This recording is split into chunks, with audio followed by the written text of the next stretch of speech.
প্রচণ্ড গরম পড়েছে। সুমিত তাই বাজার থেকে আজকে ফলুই মাছ নিয়ে এসছে। বলল এই গরমে ফলুই মাছের পাতলা ঝোল শরীরের পক্ষে খুব ভালো। তাই জন্য আমিও রান্না করতে শুরু করে দিলাম। প্রথমেই আলুগুলো কেটে রেখে দিয়েছিলাম।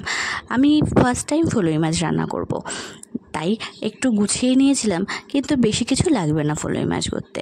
ফলুই মাছটাও বাজার থেকে কেটে কুটেই নিয়ে এসেছিলো, কারণ ফলুই মাছের প্রচুর কাটা, তাই জন্য ও কাটাকুটির কাজটা আগেই কমপ্লিট করে এনেছে।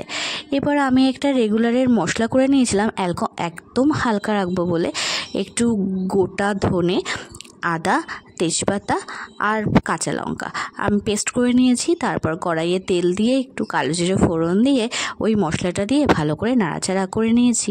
করে যখন একটু কষে কষে এসছে, তারপরে আলুগুলো দিয়ে দিয়েছি।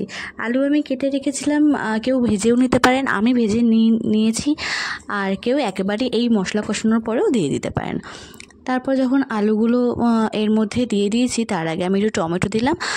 আর টমেটো দেওয়ার সাথে সাথে রেগুলারের যে আমাদের মশলা, একটু নুন, হলুদ, শুকনো লঙ্কা গুঁড়ো জাস্ট রঙের জন্য দিয়ে দিলাম। ঝোলটা একদমই পাতলা হবে, তাই বেশি মশলা কোনোভাবেই অ্যাড করছি না। আমি লঙ্কা গুঁড়ো একদম অল্প দিয়েছি, যাতে জাস্ট সুন্দর একটা রঙ চলে আসে।